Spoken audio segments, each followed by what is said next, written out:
Bienvenue dans Sans Interdit, le podcast qui libère ta magie. Je suis Flora, coach spirituel, et je t'aide à sortir de la matrice, à surmonter ton sentiment de décalage pour retrouver une vie alignée avec toi-même grâce à tes talents intuitifs. Tous les vendredis, seul ou avec une invitée, je vais te parler de spiritualité ancrée et décomplexée, avec des expérimentations, des histoires, des outils et des explorations du monde spirituel. Je t'invite à retrouver ce qui est le plus précieux, ta vérité. Bonne écoute! Bienvenue dans Sans Interdit, le podcast qui révèle ta magie. Je suis très heureuse de te retrouver, je suis Flora, ton hôtesse, et aujourd'hui, nous allons parler de 2018. Dis-moi que tu étais née en 2018, que je me sente pas vieille. 2018, pourquoi ? Eh bien, en fait, 2018, parce que c'était au moment de mon retour de nœud lunaire. Et si tu te demandes, mais c'est quoi les nœuds lunaires ? C'est quoi cette histoire de retour ? Est-ce que c'est le retour du Jedi ? Si tu te poses toutes ces questions, je t'invite à écouter d'abord l'épisode précédent, donc l'épisode numéro 10, dans lequel je te parle de ce que sont les nœuds lunaires, à la fois de manière mythologique, traditionnelle et moderne, en astrologie et en human design. Donc je te fais une sorte d'exposé, que j'espère pas trop embêtant, sur les nœuds lunaires, ainsi que sur les cycles planétaires. Parce qu'en fait, ces histoires de retour, ce sont des cycles planétaires. Donc, si tu patauges dans ce que je te raconte, eh bien, c'est qu'il faut que tu ailles écouter l'épisode 10. Alors, je vais partir du principe que tu as écouté l'épisode 10, je ne vais pas revenir sur ce que sont les nœuds lunaires. Enfin, très très vite, c'est le point d'intersection entre l'écliptique de la Lune et l'orbite de la Terre autour du Soleil. Donc l'écliptique de la Lune autour de la Terre et l'orbite de la Terre autour du Soleil. Donc c'est un point. Et ça fonctionne par axe. Parce qu'en fait, c'est les deux nœuds lunaires, le nœud nord et le nœud sud, sont en opposition. Donc, eh bien, mes nœuds lunaires, mais je vais venir dessus vraiment... Je vais tout expliquer, mes nœuds lunaires sont sur l'axe Lion-Verseau. Voilà. Mais maintenant, à l'heure actuelle, on est sur des nœuds lunaires qui sont en axe Bélier-Balance. Voilà. Alors, 2018, nœud lunaire. Dis-toi qu'en fait, il s'est vraiment passé quelque chose de majeur dans ma vie, parce que sinon, je te ferai pas un épisode sur mon retour de nœud lunaire. Genre, retour de nœud lunaire en mode petite maison dans la prairie, non, ça va, c'est bon. Ça a été plutôt retour de nœud lunaire en mode explosion, quoi. MacGyver, oh mon dieu, je suis si vieille. MacGyver, tu sais, le générique. Dis-moi que tu connais MacGyver, je t'en supplie. Pas MacGyver, la nouvelle version un peu pérave qui se passait sur TF1 quand je regardais pas Netflix, mais MacGyver avec Richard Dean Anderson. Dis-moi que t'as la ref, je t'en supplie. Je veux pas me sentir seule. Bref, retour de nœud lunaire en mode explosion. Donc, je vais d'abord t'expliquer ce que j'ai vécu. Comment ça s'est passé concrètement dans ma vie. Parce que je veux quand même faire un petit rappel. Tu ne le sais probablement pas. En 2018, alors évidemment, j'avais tout à fait des notions en astrologie parce que j'ai étudié l'astrologie quasiment 20 ans avant, mais c'était quelque chose qui était dans un placard très très lointain dans ma mémoire. Et je n'ai pas du tout le souvenir d'ailleurs dans mes études. Mettons des guillemets. J'ai pas du tout le souvenir dans ma première approche de l'astrologie d'avoir exploré la notion de nœud lunaire. Donc de toute façon, j'y connaissais rien du tout. Donc en 2018, je ne connaissais pas le human design, je ne connaissais pas grand-chose de l'astrologie. Donc j'ai pas eu ce moment de... Comment dire ? À aucun moment je me suis sentie influencée par des connaissances que j'aurais pu développer à un moment ou à un autre, ou par quelque chose qu'on aurait pu me dire. C'est juste ce que j'ai vécu. Et ensuite, après t'avoir expliqué comment j'ai vécu 2018, je vais te donner le point de vue Human Design et Astro.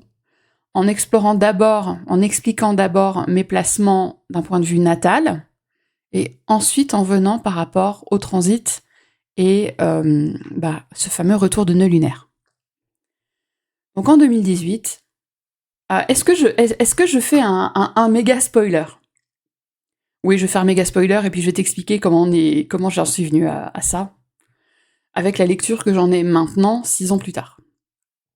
Donc, en 2018, je me suis séparée de mon mari. Mon mari, je l'ai rencontré à 20 ans, donc en 2001, j'allais dire en 2021, n'importe quoi. En 2001, non mais la nana, elle essaye de se rajeunir de 20 ans quand même, hein. Notons ça. Donc j'ai rencontré mon mari à 20 ans, la semaine de mes 20 ans en fait, en 2001. Et je suis tombée amoureuse, love at the first sight, quoi. C'est vraiment, c'était pour moi vraiment un idéal. Alors tu vas comprendre pourquoi je te parle de ça, parce que je vais te l'expliquer ensuite. Je vais t'expliquer d'un point de vue astro. Mais il représentait vraiment un idéal parce qu'il était, je le trouvais très beau, il était cultivé. Alors ne me juge pas, mais il venait d'une famille CSP+, il était, ben, il avait fait des études, il avait fait de la musique, enfin, il y avait vraiment plein de choses. S'il y a des copines astrologues qui m'écoutent, elles vont se dire, eh ben oui, meuf, en même temps avec ta dominante vénusienne, hein, voilà. Donc voilà, j'étais tombée amoureuse de lui parce qu'il cochait plein de critères qui étaient importants pour moi. Les critères n'étant pas le physique, mais ni l'argent en fait. Mais les critères étant le fait d'être cultivé, le fait d'avoir de la conversation. Et alors, musicien, c'était un peu cerise sur le sundae, quoi, hein, vraiment. Donc ça faisait partie de mes critères de gamine de 20 ans. Et on s'est mariés 2 ans après. Et donc, entre 2001 et 2018, on a vécu ensemble quasiment 17 ans, parce que je me suis installée avec lui très vite. Et malheureusement, mais ça je m'en rendais pas compte, hein. Faut vraiment le comprendre. J'avais mes amis à moi qui voyaient des fonctionnements qui ne leur plaisaient pas, mais qui n'osaient pas m'en parler.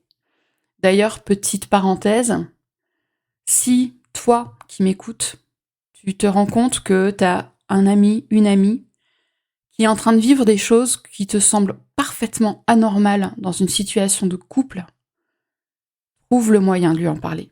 Parce que, je vais te le dire très clairement, on s'en rend pas compte quand on est dedans. On s'en rend pas compte.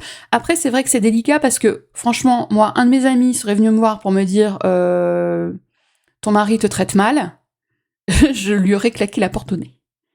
Parce que j'ai un peu un sale caractère. Mais voilà, je lui aurais probablement claqué la porte au nez, mais je pense qu'il y a quand même toujours moyen d'essayer de faire venir la conscience, en fait. Pas forcément en disant frontalement, parce que moi, clairement, tu m'aurais dit frontalement meuf, ton mec te traite vraiment extrêmement mal, son comportement est anormal. J'aurais dit, mais non, mais c'est de l'humour, j'aurais trouvé des excuses. J'aurais trouvé masse d'excuses.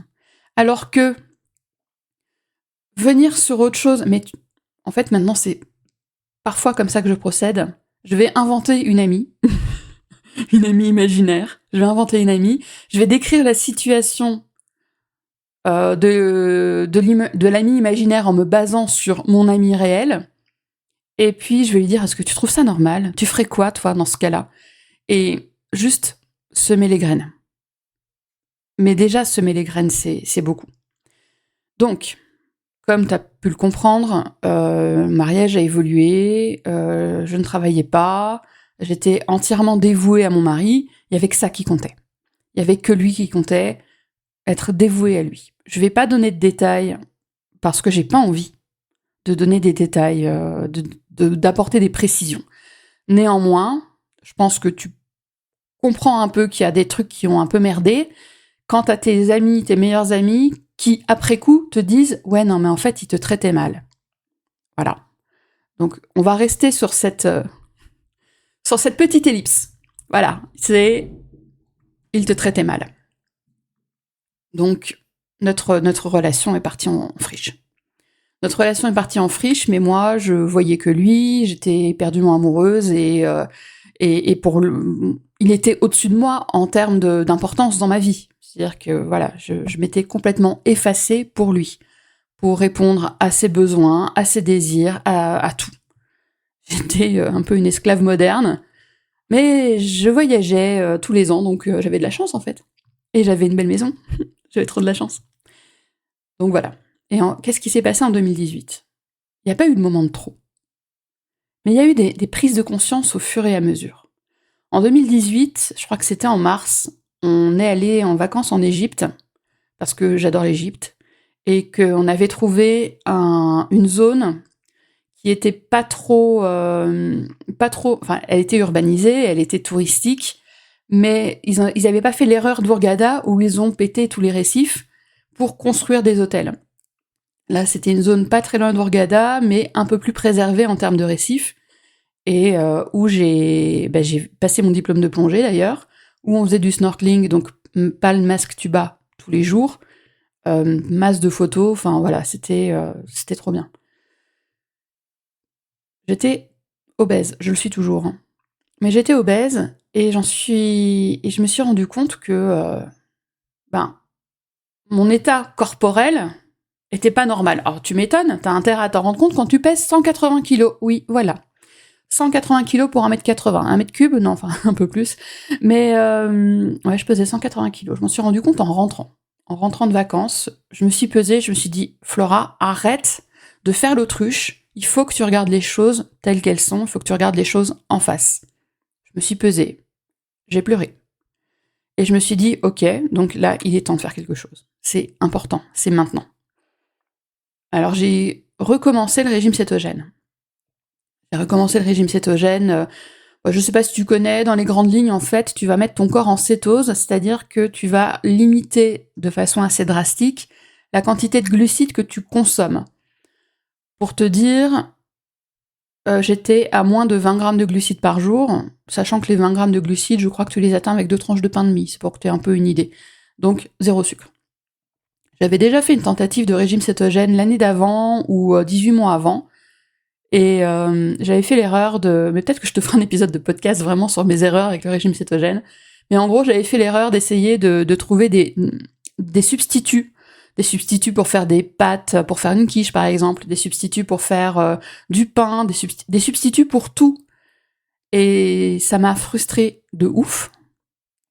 Et j'ai laissé tomber le régime cétogène. Mais là, 2018, 180 kilos, je me suis dit non, là, c'est pas possible. Régime cétogène, strict. Donc je suis passée à une alimentation. Alors, comprends bien que moi je prenais quand même du plaisir à m'alimenter, c'est pas le souci, j'étais pas en mode orthorexie. La seule chose, c'est que j'ai tenu à ne faire aucun substitut. C'est je peux pas manger de pizza, et ben je peux pas manger de pizza et je vais manger autre chose. C'est pas en mode je vais faire une pâte à pizza à la con. Non, c'est je peux pas manger de pizza, ok, pas de souci, je peux manger plein de trucs. Donc voilà, c'est vraiment que tu comprennes. Je peux pas manger de croissant, et ben tant pis, mon petit-déj, c'est de l'andouille et de l'œuf. Oui, moi c'est plus le cas, je prends quasiment plus de petit-déj maintenant, mais parce que j'en ai pas besoin.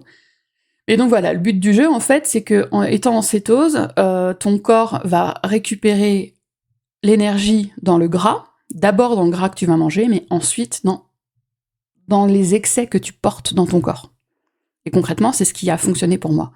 Donc je me suis mise au régime cétogène. En revanche, je me suis pas pesée. Je voulais pas rentrer dans l'obsession de la pesée, donc je me suis pas pesée. C'était régime cétogène et sport. Et j'ai minci. Mais en même temps, je m'abrutissais de sport. Et je sentais qu'il y avait un truc qui allait pas. J'avais recommencé à fumer. C'était un printemps qui avait été vraiment très très beau. Et j'étais sur la terrasse et je fumais des clopes toute la journée quand mon mari était pas là. Et je regardais les hirondelles. Voilà, j'observais, je voyais les hirondelles. On habitait en hauteur face à une sorte de vallée. Et donc je voyais en contrebas les hirondelles qui volaient. Et j'étais obsédée par les hirondelles. J'étais vraiment subjuguée, quoi. Il n'y avait plus rien d'autre qui comptait que les hirondelles. Je regardais les hirondelles, tout le temps, en fumant des clopes. Et je savais pas où j'allais. Je savais pas pourquoi j'étais en vie, je savais pas s'il fallait que je continue d'être en vie. J'étais vraiment dans un état extrêmement compliqué. J'étais dans un endroit, j'étais à côté de Longwy, dans le nord de la Meurthe-et-Moselle, frontière luxembourgeoise et belge, et je regardais les hirondelles. C'est la seule chose en fait qui me faisait tenir, c'était les hirondelles. Tous les jours, je regardais les hirondelles, j'étais dehors, je regardais les hirondelles. Et en fait, ouais, je savais plus pourquoi j'étais en vie. Je faisais mon sport le matin à 7h. Au début, c'était 10 minutes de vélo elliptique, parce que comment te dire, quand tu fais 180 kilos et que t'es pas sportive, c'est un peu raide. Mais rapidement, je suis arrivée à 30-40 minutes de vélo par jour. Oh, je me traînais ensuite, hein, mais j'étais tellement fière. J'étais tellement fière de moi. Et puis j'ai commencé à mincir. Et mon mari m'a dit mais tu m'avais dit ça comment déjà? Il m'avait dit quelque chose du genre ben, tu te fais belle pour moi, alors va falloir que je me fasse beau pour toi. Et je l'ai regardé, c'est sorti du tac au tac, et je lui ai répondu non, mais c'est pas pour toi que je le fais. C'est pour moi. C'était pas en mode faut que je me remette sur le marché. J'avais pas du tout réfléchi au fait de le quitter. Je l'avais même pas envisagé. J'avais même pas envisagé ça, de le quitter. C'était juste que là, j'avais des urgences du corps. Des urgences de Flora, maintenant, bordel, prends soin de toi. Donc, j'ai pris soin de moi. Et au fur et à mesure, il y a eu une sorte de. Tu sais, comme une forme de pourrissement, de rouille. J'ai une image de rouille en tête, d'une chaîne qui rouille, jusqu'à être rouillée dans le cœur. Et jusqu'à casser, en fait. Et donc, au fur et à mesure, c'est comme si mes liens se distendaient avec lui. Et lui, il a essayé de se raccrocher à moi, mais d'une façon assez raide, on va dire ça comme ça, en me faisant des réflexions comme « Attention, tiens-toi bien. Putain, aujourd'hui, t'es maquillée comme une pute. » Alors, c'était le jour de la fête des mères, on allait voir ma mère, j'avais un trait de crayon, un peu de mascara. Voilà, maquillée comme une pute. Si. Ah, et puis, comme t'as maigri, remets des soutiens-gorge, hein, là c'est dégueulasse. Voilà. On en fait quoi de ça? Donc, c'est ça que je vivais. Tout le temps en pire. Donc mon mari, quand il a vu que je commençais à mincir, je pense qu'il a... Enfin, c'est une interprétation que je fais, on n'en a jamais rediscuté. Je pense qu'il y a une part de lui qui a eu peur que je veuille le quitter. Bon, du coup, a raison, mais moi, c'était pas du tout dans mon conscient à ce moment-là. Hein. Il y a une part de lui qui a eu peur que je veuille le quitter, donc il m'a dit, c'est pour ça qu'il m'avait dit, écoute, comme tu t'essayes de te faire belle pour moi, ben moi je vais essayer de me faire beau pour toi. Et moi je lui avais répondu, donc déjà d'une, que je le faisais pour moi, et que s'il avait à le faire, c'était pour lui, et pas pour moi non plus. Et alors là, il a décidé également de faire du vélo, parce qu'on avait un vélo elliptique vraiment super bien qui était dans son bureau. Et donc je devais, quand il rentrait du boulot, préparer ses affaires pour qu'il aille faire du sport, les laisser dans le salon pour qu'il s'habille dans le salon, qu'il laisse en vrac son costume, ses machins que je devais ensuite aller ranger, et qu'il aille faire du sport pendant 20 minutes. Et un soir, je l'ai pas fait. J'étais hébétée sur le canapé. Mais vraiment, hein, j'étais hébétée sur le canapé. Et je n'ai pas obéi. J'ai pas fait. Il a vu que j'avais pas préparé ses affaires. Alors, à savoir qu'on vivait certes dans une grande maison, mais la chambre était à 10 mètres, hein, donc on va arrêter de se foutre un peu de ma gueule. Et donc il arrive. Mais pourquoi mes affaires sont pas sur le canapé? Et moi là je lui dis, mais la chambre est donc si loin? Et il me dit, mais c'est quoi ça en fait là? Tu me fais quoi? Va chercher mes affaires. Je fais, non, la chambre elle est là-bas. Tu vas te changer dans la chambre, tu vas suspendre ton pantalon. Enfin bref, la rébellion quoi. Et il était, mais sur le cul. Il n'y a pas d'autre mot, il était sur le cul. Et j'avais jamais réagi, en fait. Tu vois, le truc. Je n'avais jamais réagi. Et c'est la première fois, en 17 ans, que je réagissais. Et il s'est assis. Et là, je sais plus exactement ce qu'il m'a dit, mais il a fini par me poser une question. Une question fermée. Donc, si tu connais un peu le Human Design, je te rappelle que je suis Manifesting Generator sacral. Question fermée. Il me dit, est-ce que tu m'aimes encore? Et j'ai pas anticipé la réponse, elle est sortie toute seule. J'ai répondu non. Et là, il me dit, est-ce que tu veux divorcer?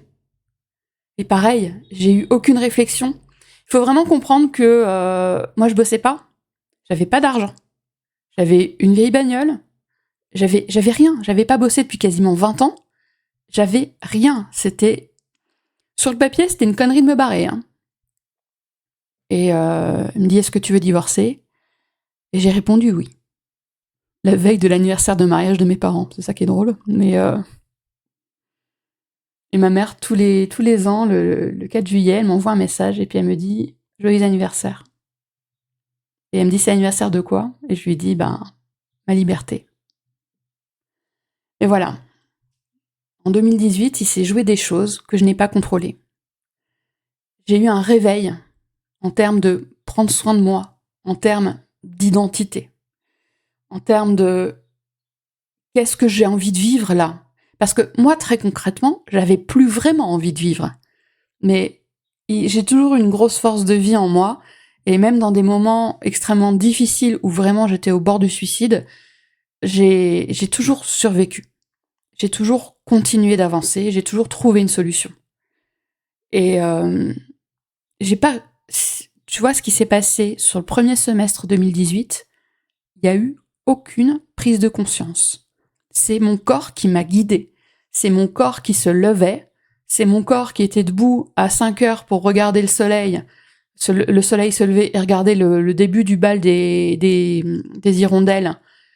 C'est mon corps. Mon esprit, il n'était plus là. J'étais complètement désincarnée, en fait. C'est mon corps. C'est mon corps qui m'a aidée à survivre. Donc 2018, ça a vraiment été une année charnière. Donc c'est vraiment bien après que j'ai capté qu'en fait, en 2018, j'ai eu mon retour de nœud lunaire.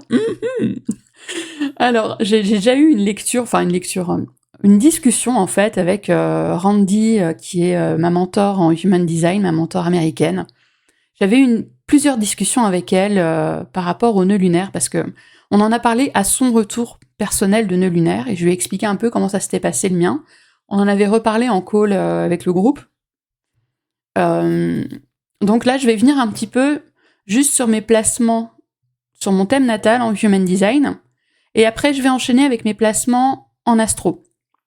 Pour que tu comprennes un petit peu, si tu veux, les thématiques qui sont engrammées en moi en termes de nœuds lunaires. Alors là où je vais faire un petit disclaimer quand même, c'est que rappelons-nous que les nœuds lunaires, ils changent d'axe tous les 18 mois à peu près. Environ 18 mois. Tous les 18 mois, on va dire. Donc, toutes les personnes qui sont nées entre 18 mois avant le 17 septembre 81 et le 17 septembre 81 ont le même axe. Donc ce que je vais dire va me concerner, mais ça peut également te concerner. Et d'ailleurs aussi, j'avais un petit disclaimer à faire. Moi, mon retour de nœud lunaire, il a été grave tendu, mais je sais plus si je te l'avais dit, je crois que je te l'avais dit dans un épisode précédent. J'ai rencontré, entre guillemets, une sœur cosmique, donc une femme née le même jour que moi, même année, à 5 heures d'écart, et pas la même latitude. Mais parce qu'elle est née en Amérique du Sud et donc moi en Europe.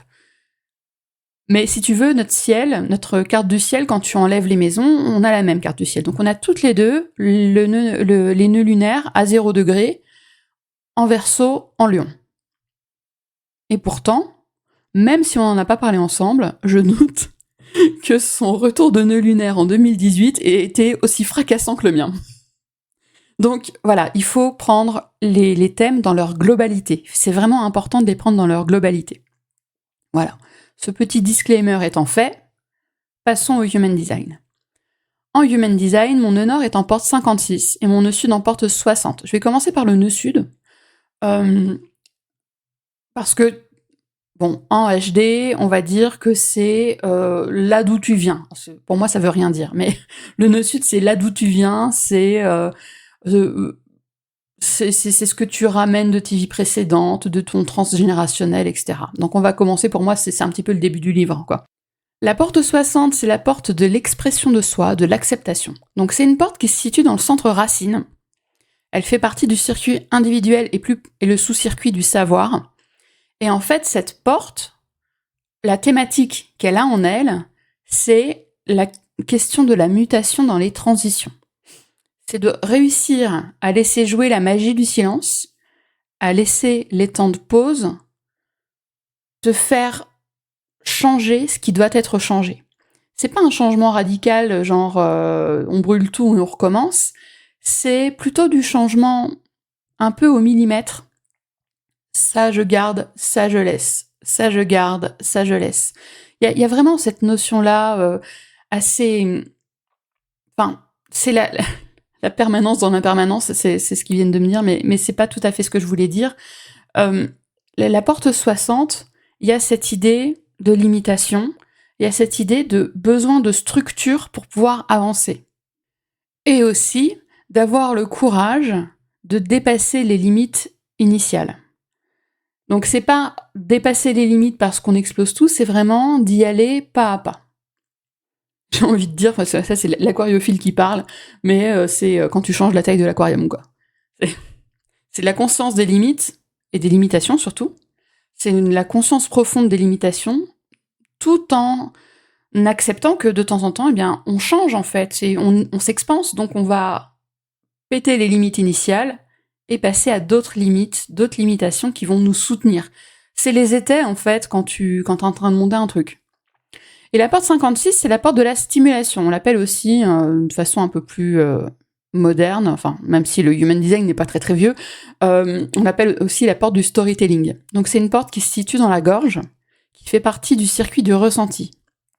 Et c'est l'art de raconter des histoires, de transformer l'abstrait en un récit, sans même avoir nécessairement besoin des faits, des preuves, etc.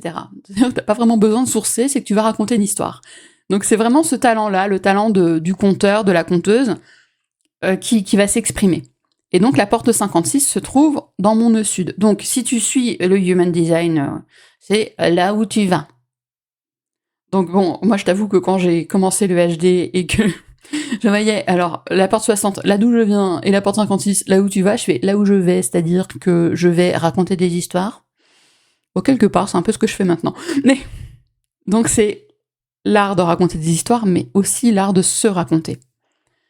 Donc c'est vraiment toute cette tension qu'il y a entre la limitation et comment tu vas raconter cette limitation, ce qu'elle t'a apporté. Moi, c'est comme ça que je le perçois. Hein. C'est pas une analyse formelle, factuelle. Moi, c'est comme ça que je le vis. Faut vraiment comprendre ça dans ce sens-là. En astro, alors déjà, je voulais préciser que au moment où j'ai annoncé à mon mari que je voulais le quitter, c'était pas mon retour de nœud lunaire en degrés. Le changement d'axe a eu lieu un peu plus tard. Donc le retour en degrés a probablement eu lieu aussi au moment de mon déménagement. Voilà. Parce que là, je viens de percuter que j'ai regardé quand avait eu lieu le changement d'axe, mais sauf que j'ai regardé le changement d'axe en 81. Complètement con. Bon, bah ça va t'intéresser, hein. Sache qu'en 81, le changement d'axe a eu lieu le 25 septembre. Voilà. Et j'ai pas regardé en 2018, je me suis plantée. C'est pas grave. Dyscalculie, bonjour. Et manque de sommeil, bonjour. Donc, le retour de nœud va quand même commencer à te travailler. Il va pas te travailler uniquement quand il est précis au degré. Il va commencer à te travailler quelques degrés avant, en fait. Tu vois, quand ça commence à arriver vers toi, il n'y a pas... c'est le 14 septembre 2018, boum, retour de nœud lunaire, ça y est, il y a tout qui part en couille. Non, c'est pas ça, c'est que ça commence à travailler avant quand même. Ça travaille, je veux dire, les énergies sont déjà présentes. Tout comme, je vais en reparler un petit peu après, mais là, je suis en pleine opposition d'Uranus. J'ai 42 ans. Donc, je suis en pleine opposition d'Uranus, mais l'opposition d'Uranus, en fait, elle a commencé à me travailler 2, 3, 4 ans avant. Parce que Uranus s'approchait en degrés de la position de mon Uranus natal. Voilà. Donc, mon placement natal, mon nœud sud est en Verseau en maison 10 et mon nœud nord en Lion en maison 4. Je tiens à préciser également que je me base sur ce que je te dis par rapport au nœud en signe. Je me base sur deux ouvrages. Un ouvrage de... je ne sais pas si on prononce Yann ou Jan, parce que je crois que c'est Janice, son prénom. On va dire Jan. Jan Spiller. Et c'est Astrology for the Soul. Et... alors attends, l'autre, c'est... pas dans le bon sens. Zut. C'est un livre de Stephen Forrest, mais je me rappelle plus du titre. Le bouquin de Jan Spiller, il va concerner principalement le nœud nord, alors que le livre de Stephen Forrest, lui, va parler plus particulièrement du nœud sud et faire une introduction à ce qu'on appelle l'astrologie de l'évolution, quelque chose comme ça. C'est Evolutionary Astrology. Donc c'est une introduction à ce type d'astrologie, mais il va parler principalement du nœud sud. Alors, à voir aussi que les deux auteurs ont pour vision, en termes d'explication des nœuds lunaires, vraiment ce côté karmique, destin et compagnie. Donc il faut quand même toujours prendre un peu de pincette en fonction de ce qui va résonner avec toi. Et là, je vais te parler de mes placements de nœuds lunaires. Ça peut être les tiens, tout comme ça peut être carrément autre chose, mais c'est un résumé, hein. Je te fais pas la totale parce que Jan Spiller, dans son bouquin, c'est une 40aine de pages par signe, hein, donc je t'ai fait un gros résumé. Revenons-en à moi. Donc mon nœud sud est en Verseau en maison 10, calculi, rebonjour, donc en maison 10.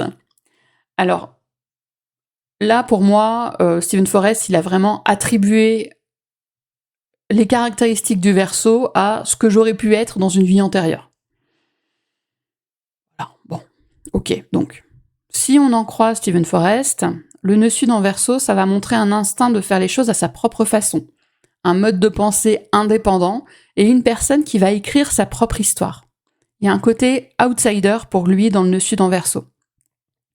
Et c'est une personne qui va essayer de trouver une façon de faire une différence dans la vie des personnes qu'elle peut toucher. Ok. Mais alors, là où c'est intéressant, c'est que me concernant, c'est en maison 10. Et la maison 10, c'est la raison pour laquelle on va être reconnu par les autres. Donc, de façon assez...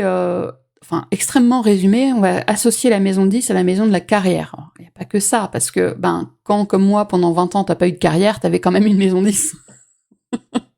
Donc, il faut aussi voir l'adaptation aux personnes qui peuvent être maintenant retraitées, éventuellement aux enfants, si tu veux faire une lecture de thème pour un enfant, ou même les personnes qui ne travaillent pas, qui ne sont pas salariées, qui n'ont pas qui,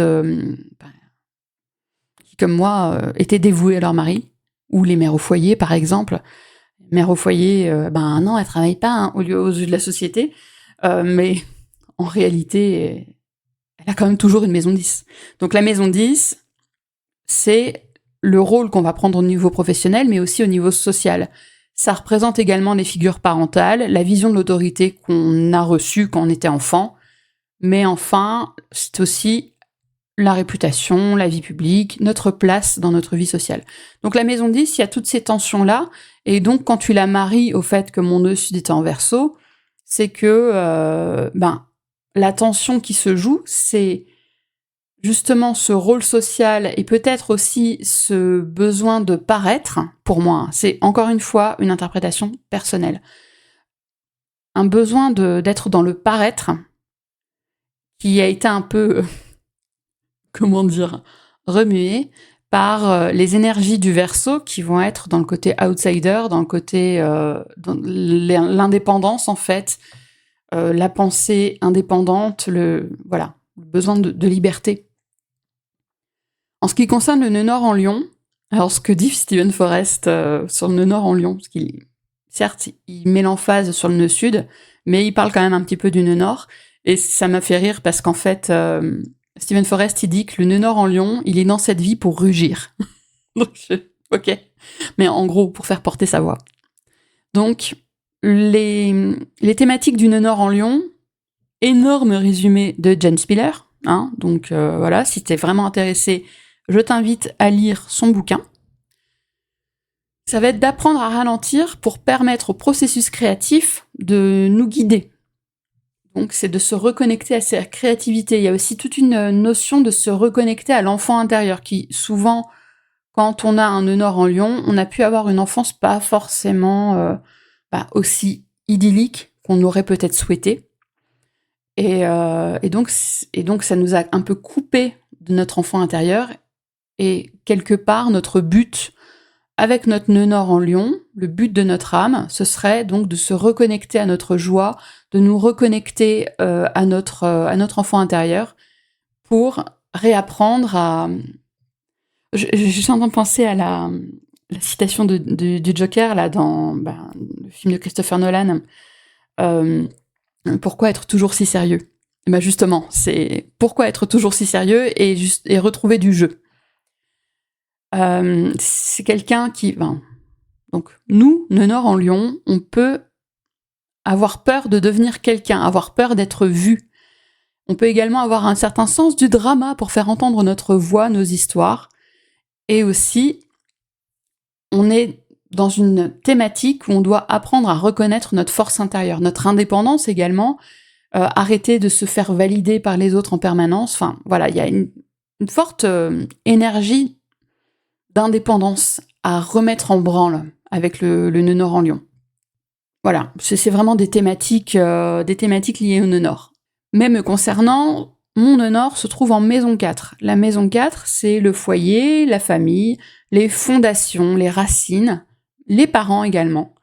Mais aussi, comment on prend soin de notre bien-être psychologique, quelle va être notre routine, comment est-ce que je rends service aux autres, qu'est-ce qui va conditionner mon bien-être, quelles structures vont me sécuriser, puis tout ce qui va concerner notre... Enfin, je sais que j'ai un peu jonglé entre le nôtre et le ma, le mon et le nôtre, enfin bref, c'est pas grave. Mais c'est également donc ce qui va conditionner le bien-être, on l'a déjà dit, mais c'est donc également le type d'expérience parentale, l'ambiance à la maison, etc. Comment on a vécu enfant. Donc c'est intéressant de voir que... Enfin, c'est intéressant, à mon avis, que je partage avec moi-même, de voir que ce nœud nord en Lion qui est là pour m'apprendre à devenir beaucoup plus indépendante, à prendre conscience de ma valeur, à rugir, à me faire entendre, il est là en maison 4. La maison 4 qui, elle, va m'inviter... Je suis en train de réfléchir. Oui, non, c'est ça, c'est maison 4, parce qu'en Placidus, Floradine Henry, maison 4, parce que en signe entier, ma Vierge est en maison 5. Donc, ascendant Taureau, donc forcément, il y a tout qui décale. J'ai eu un bug, en fait. J'ai eu un petit bug entre le mélange Placidus et signe entier, mais là, je m'exprime en signe entier. Donc, ce que je trouve intéressant, c'est de voir cette notion de bien-être, cette notion de structure, cette notion de structurer son propre bien-être, qui apparaît dans ce but de mon âme, qui va être de me reconnaître en tant qu'individu, et pas seulement en tant que faisant partie d'un groupe, qui est là pour m'aider à me reconnaître comme quelqu'un qui a une voix qui a le droit de porter, quelqu'un qui a le droit d'être vu, tout en étant, quelque part, en sécurité. Donc je trouve assez intéressant, en fait, ce lien entre les racines et cette expansion vers la visibilité, vers la portée de sa voix, vers l'acceptation de soi et compagnie. Je trouve que, par rapport à mon estime personnelle de moi-même, que j'ai eu très très longtemps, et tout ce genre de petites choses, eh bien, je trouve que c'est un sacré clin d'œil. Donc, j'ai regardé aussi rapidement les aspects de mes nœuds lunaires face à d'autres placements. Alors, il y en a un que je vais pas évoquer, parce que, en réalité, je vais te dire directement lequel, hein. L'aspect que je ne vais pas évoquer, ça va être... attends, je suis en train de regarder, que je dise pas de bêtises. J'ai mon nœud sud qui est sextile à Uranus et mon nœud nord qui est trigone à Uranus. Comme les nœuds sont en opposition, un sextile, c'est 60 degrés, un trigone, 120, donc 60 plus 120, et tu sais quoi, ça fait 180.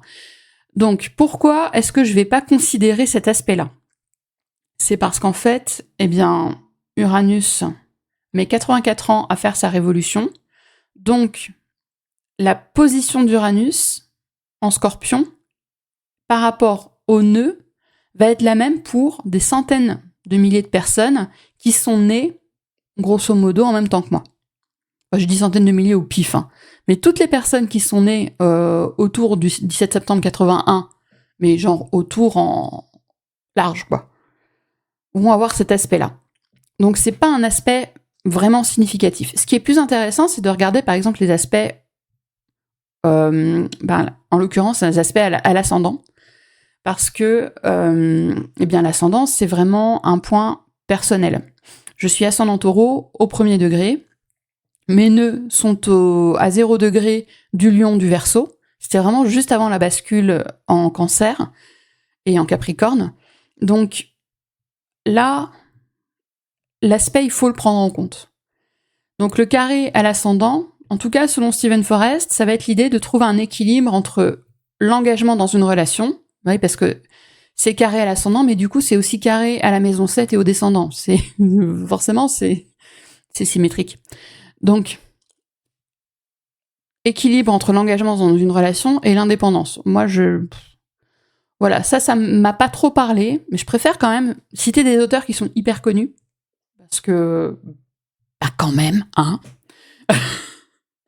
Mais moi, ma façon de le voir, c'est plutôt comment est-ce que mon individualité trouve sa place entre cette tension entre ma position sociale, comment on me voit, et comment je vis, comment j'ai grandi et comment je me déploie, le tout mêlé aux nœuds qui sont placés à la fois en Verseau et en Lion.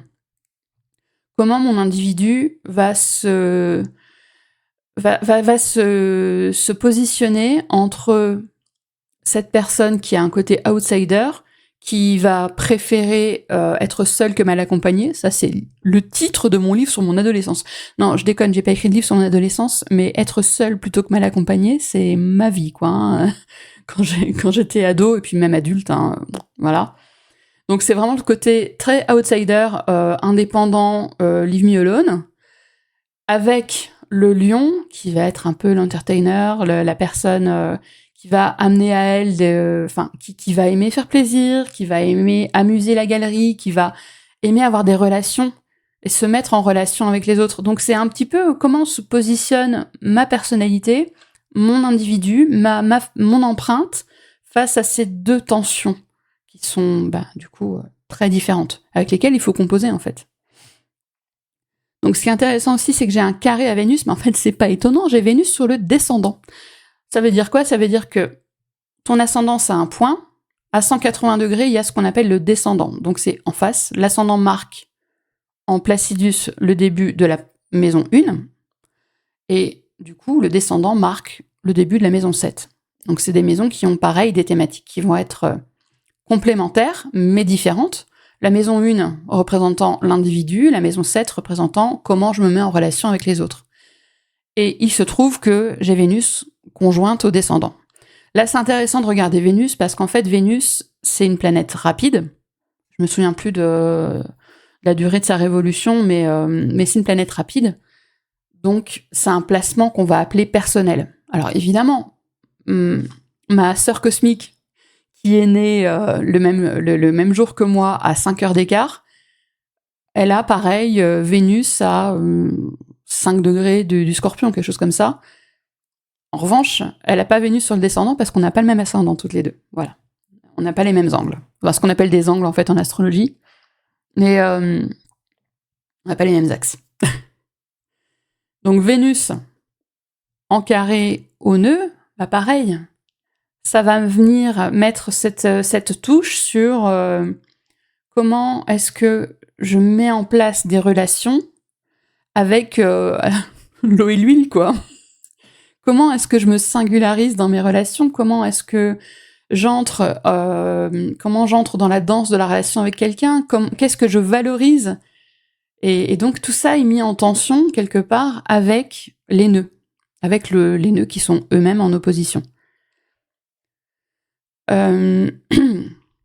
Donc, la maison 7, la maison du descendant, c'est tout ce qui va toucher, donc comme je t'ai dit, le relationnel, les partenariats, les contrats. Donc c'est intéressant en fait de voir que mes nœuds lunaires sont pas tout à fait angulaires, parce qu'enfin, ça c'est vraiment un détail, mais quelque part, ils sont en carré avec deux éléments extrêmement importants de ma propre personnalité, mais t'inquiète, c'est extrêmement important dans la tienne de personnalité aussi. Hein. L'ascendant, le descendant, c'est quand même des choses extrêmement prégnantes dans notre façon de se driver, d'avancer, de se montrer au monde, et notre façon d'entrer en relation, de créer des contrats, etc. Donc c'est pareil pour tout le monde, les thématiques maison 1, maison 7, c'est les mêmes pour tout le monde. Après, on va les vivre de façon extrêmement différente. Et puis, tout va dépendre de nos placements, dans quel signe, enfin, compagnie, quoi. Bref. Donc, c'était une vision rapide, avec des guillemets, parce que je pense que j'étais un peu longue quand même sur ces explications d'un point de vue natal. Mais voilà, je pense que c'était quand même important d'expliquer comment ça se passe dans mon thème natal avant de venir au transit et donc au retour de nœud en tant que tel. Parce qu'en fin de compte, en regardant les aspects à mes nœuds au moment où j'ai annoncé à mon ex-mari maintenant que je voulais divorcer, à ce moment-là, j'ai repris tous les aspects qu'il y avait sur les nœuds et je me suis rendu compte d'un léger détail. C'est-à-dire qu'en 2018, alors je sais plus quand, et je n'ai pas noté... Ah si, j'ai noté la date. En mai 2018, Uranus est entré en Taureau. Tu vas me dire, ça me fait une belle jambe. Oui, mais moi non. Parce que je suis ascendant Taureau au 1er degré. Donc au moment où j'ai annoncé à mon mari que je voulais qu'on divorce, j'avais l'Uranus céleste, qui était sur mon ascendant. Donc en fait, Uranus, la thématique d'Uranus, ça va être une sorte de côté élément déclencheur. Le feu aux poudres. Mais après, c'est pas tout le temps... mets de la nuance dans ce que je dis. Mais me concernant, est-ce que dans quelle mesure est-ce qu'Uranus n'a pas justement été ce kick pour me mettre... pour commencer à prendre soin de moi, parce que la maison 1, ça va être aussi notre corps, notre relation au corps, c'est nos expériences, comment on va évoluer, le chemin vers lequel on va vouloir grandir. Donc il y a quand même toute cette dominante-là dans la maison 1, et pouf, j'ai Uranus qui vient foutre le feu là-dedans, en étant sur mon ascendant.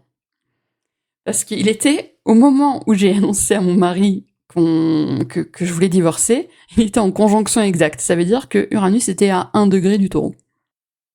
Mais j'ai bien fait de regarder un petit peu les aspects qui se plaçaient à ce moment-là, parce que pour moi, comme le retour de nœud lunaire est environ à 37 ans, ma lecture jusqu'à il y a quelques jours, c'était juste de me dire, en 2018, j'ai eu mon retour de nœud lunaire, c'est entre guillemets à cause de ça que j'ai divorcé, et puis c'est tout.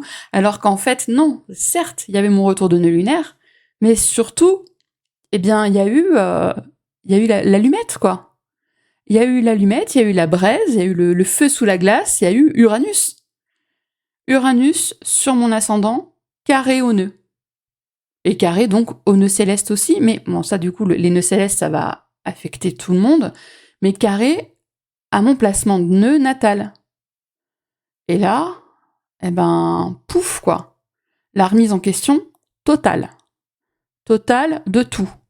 Comment j'envisage la famille, comment je m'envisage d'un point de vue social. En fait, c'était cette remise en question complète qui a eu lieu à ce moment-là, sans que je comprenne ce qui était en train de se jouer. Moi, ce que j'ai noté aussi, c'est que, clairement, même si, encore une fois, c'était extrêmement inconscient, c'était une fin de cycle. Et je l'ai vécu dans mon corps, en fait, cette fin de cycle. Et les questions qui ont été posées, mais que je me suis posées, en fin de compte, après, c'était: qu'est-ce que je peux encore accepter? Qu'est-ce que je suis capable encore d'accepter? Comment est-ce que mon histoire peut me permettre d'avancer? Donc c'était vraiment des questions extrêmement inconscientes. C'était des questions que je voulais pas reconnaître, que je me suis posées, en fait, après, quand j'ai déménagé et que j'ai quitté physiquement mon mari. Mais ça m'a vraiment ouverte à des remises en question extrêmement radicales. Et là, je trouve que c'est quand même très uranien en termes de radicalité de la remise en question. C'est Uranus, il a clairement, dans mon expérience, ajouté pas une petite dose de piment, hein. C'est-à-dire que là, t'as le flacon, il s'est entièrement versé. Donc il y a vraiment eu une remise en question extrêmement profonde et presque violente, je dirais, des thématiques à la fois des nœuds en Verseau et en Lion, mais aussi de mes thématiques personnelles autour de mon expérience de la maison 4, donc les fondations, la famille, la sécurité, et de la maison 10, la carrière, bon, moi j'avais 0 carrière, mais la maison 10, avec comment je me vois socialement, comment je me montre socialement. Est-ce que je continue en fait à jouer ce jeu de dupe? Est-ce que je continue à montrer une image du bonheur qui n'est qu'une image et qui n'est pas une réalité? Mais encore une fois, je sais que j'arrête pas de répéter ça, mais c'est après coup que j'ai compris. C'est après coup que je l'ai compris.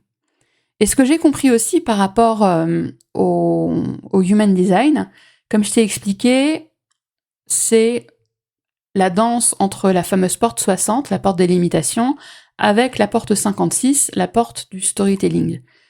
Mais moi, ce que j'y ai vu plus tard, en discutant avec justement Randy, ma mentor en human design, ainsi que des collègues pendant un Zoom avec Randy, c'est eh bien, de mon histoire, j'ai réussi à faire une force. Alors oui, je suis partie, j'étais en miettes. J'étais en miettes, clairement. D'un point de vue estime de soi, confiance en soi et compagnie, c'était le grand massacre. J'étais à ramasser à la petite cuillère. J'ai eu besoin de beaucoup de temps pour me remettre de ce que j'avais vécu. Et pas de ce que j'avais vécu au moment de la rupture, mais ce que j'avais vécu pendant quasiment 17 ans, quoi. Donc oui, ça m'a pris vraiment du temps de digestion. Cela étant, j'ai réussi à trouver ma force dans mon histoire. Et c'est donc ce que j'avais expliqué pendant un Zoom avec Randy et d'autres élèves à elle, d'autres clientes à elle. C'était de dire, voilà, moi je pense que de mon expérience, ce fameux nœud nord en porte 56 m'a aidé à reconstruire une histoire, à trouver l'empouvoirment dans ma propre histoire. Ne pas me laisser limiter par cette histoire de femme au foyer désespérée, entre guillemets, de femmes bien, qui n'étaient pas heureuses, pour plein de raisons. J'en ai évoqué quelques-unes au tout début, mais voilà, je ne vais pas m'étendre là-dessus, mais de femmes qui étaient profondément malheureuses, qui avaient l'air d'avoir tout pour elles, mais qui étaient infiniment malheureuses, et de reconstruire cette histoire, et de voir la vérité, c'est-à-dire la résilience, la puissance que je porte en moi, et tout ce genre de considération, si je puis dire. Et c'est vrai qu'en fait, d'apporter un autre point de vue sur les histoires qu'on se raconte, c'est une de mes forces. Mais je m'en suis rendu compte maintenant, surtout maintenant que je suis sortie de mon histoire pas Jojo. Mais, petit euphémisme. Et oui, c'est une de mes grandes forces, en fait, de trouver l'empouvoirment dans l'histoire des autres. Et de les mettre un peu le nez dans leur propre empouvoirment. Se dire, voilà, bah pour moi, là, eh bien, il y a telle ou telle chose qui se joue. Est-ce que c'est pas un moyen pour toi de retrouver de la force et de retrouver de l'allant, quoi. Donc voilà, en conclusion. Déjà, je te remercie d'avoir écouté jusqu'au bout. Mais je veux quand même faire un rappel. Un retour de nœud lunaire, ça n'annonce pas une catastrophe. Pas du tout. Il n'y a pas de fatalité dans ce que j'ai vécu. Ce n'était pas écrit dans les étoiles. En revanche, ça fait partie de mon expérience d'incarnation, et là non plus, il n'y a pas de fatalité, mais ça fait partie de mon expérience, et c'est le fruit de tous les choix que j'ai faits. Donc tous les choix que j'ai faits m'ont conduite à ça. Cela étant, j'avais quand même conscience, enfin, encore une fois, après coup, que si je partais pas, j'allais mourir. Il a fallu que je touche le fond pour être capable de partir. Parce que je me suis sentie en danger. Pas à cause de lui, mais juste par rapport à mon état mental. Alors, je me suis pas sentie en danger physique à cause de lui, on va dire. Mais c'était mon état mental. Mon état mental faisait que, en fait, la force de vie en moi avait compris, bien avant mon mental, que si je restais, j'allais mourir. Donc il fallait faire quelque chose. Mais c'est encore une fois le fruit de tous les choix que j'ai pu faire. Observer mon retour de nœud lunaire, observer les transits en 2018 maintenant que j'ai le bagage pour pouvoir le faire, ça m'a permis de prendre de la hauteur sur mon histoire, par le prisme de l'astrologie et du human design. Et ça m'a permis également d'apporter de la douceur sur mon histoire, de m'apporter à moi-même de la douceur, de la compassion, et de renforcer mon lien avec mon corps et mon instinct. Mon corps est mon ami. Et je me le dis, il va falloir que je me réécoute me le dire. Mon corps est mon ami, mais ton corps à toi aussi, c'est ton ami. J'allais le dire en anglais, mais trust your gut, c'est fais confiance à ton instinct, fais confiance à tes tripes. Et moi, je savais même pas, mais j'étais en train de me laisser porter par mes tripes. Et clairement, même si c'était pas donné, je regrette absolument pas mon choix d'être partie. Et surtout, je suis partie pour le meilleur.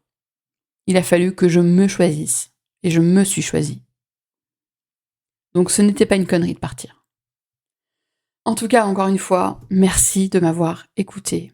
Je t'invite à me dire ce que tu as pensé de cet épisode. Je t'invite aussi à le partager sur tes réseaux sociaux si il t'a plu et que tu penses qu'il va pouvoir aider quelqu'un que tu connais dans ta propre communauté. Tu peux t'inscrire à ma newsletter pour avoir les informations sur mes offres, mes épisodes de podcast aussi, voilà. Si tu as envie d'avoir toutes ces informations-là, tu t'inscris à ma newsletter, j'ai mis les liens en description et on se retrouve la semaine prochaine. À bientôt!